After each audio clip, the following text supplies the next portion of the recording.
नमस्कार दोस्तों। क्या आपको पता है मांडव्य ऋषि को राजा ने शूली पर क्यों चढ़ाया था? क्या आपको पता है यमराज को मनुष्य जन्म लेकर विदुर क्यों बनना पड़ा? तो आइए जानते हैं फ्लैशबैक में जाकर। तो हुआ ये था कि जन्मेजय ने पूछा वैशंपायन जी से, भगवान, धर्मराज ने ऐसा कौन सा कर्म किया था जिसके कारण उन्हें ब्रह्मर्षि ने शाप दिया और वे शूद्र योनि में पैदा हुए? वैशंपायन जी ने कहा, जन्मेजय, बहुत दिनों की बात है। मांडव्य नाम के एक यशस्वी ब्राह्मण थे जो बड़े धैर्यवान, धर्मज्ञ, तपस्वी और सत्यनिष्ठ थे। वे अपने आश्रम के दरवाजे पर वृक्ष के नीचे हाथ ऊपर उठाकर तपस्या करते थे। उन्होंने मौन का नियम ले रखा था। बहुत दिनों के बाद एक दिन कुछ लुटेरे लूट का माल लेकर वहां आए। बहुत से सिपाही उनका पीछा कर रहे थे, इसलिए उन्होंने मांडव्य ऋषि के आश्रम में लूट का सारा धन छिपा दिया। सिपाहियों ने आकर मांडव्य से पूछा कि लुटेरे किधर से भागे, शीघ्र बतलाइए, हम उनका पीछा कर रहे हैं। मांडव्य ने उनका कुछ भी उत्तर नहीं दिया। राज कर्मचारियों ने उनके आश्रम की तलाशी ली और उसमें धन और चोर दोनों मिल गए। सिपाहियों ने मांडव्य मुनि और लुटेरों को पकड़कर राजा के सामने उपस्थित किया। राजा ने विचार करके सबको शूली पर चढ़ाने का दंड दिया।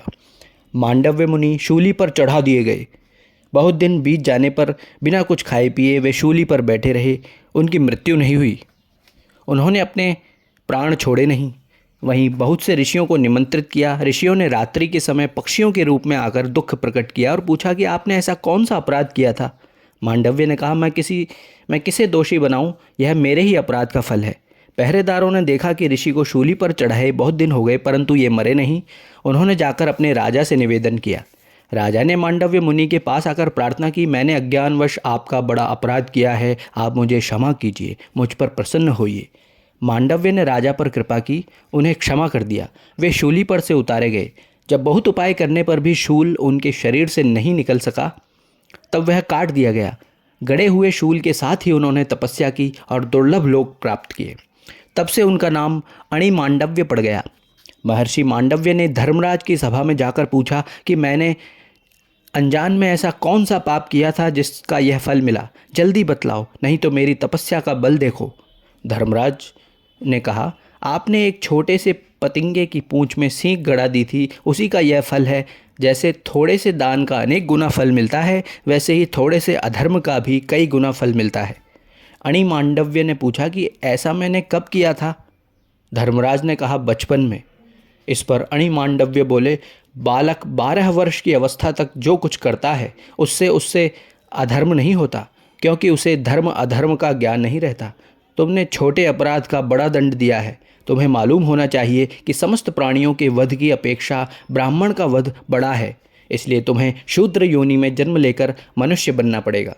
आज मैं संसार में कर्मफल की मर्यादा स्थापित करता हूँ। 14 वर्ष की अवस्था तक किए कर्मों का पाप नहीं लगेगा, उसके बाद किए कर्मों का फल अवश्य मिलेगा। इसी अपराध के कारण मांडव्य ने शाप दिया और यमराज शूद्र योनि में विदुर के रूप में उत्पन्न हुए। वे धर्मशास्त्र और अर्थशास्त्र में बड़े निपुण थे। क्रोध और लोभ तो उन्हें छू तक नहीं गया था। वे बड़े दूरदर्शी थे, शांति के पक्षपाती थे और समस्त कुरुवंश के हितैषी थे। तो दोस्तों, और ऐसे ही वीडियोज़ के लिए कृपया इस चैनल को सब्सक्राइब कीजिए। तो इस कथा से हमें कौन सी 3 शिक्षाएं प्राप्त होती हैं? पहली, कभी किसी जीव की हिंसा नहीं करनी चाहिए। दूसरी, 12 वर्ष तक का बालक अबोध होता है, उसे दंड नहीं देना चाहिए। तीसरा, बिना सत्य जाने न्याय नहीं करना चाहिए, क्योंकि वह फिर अन्याय हो जाता है।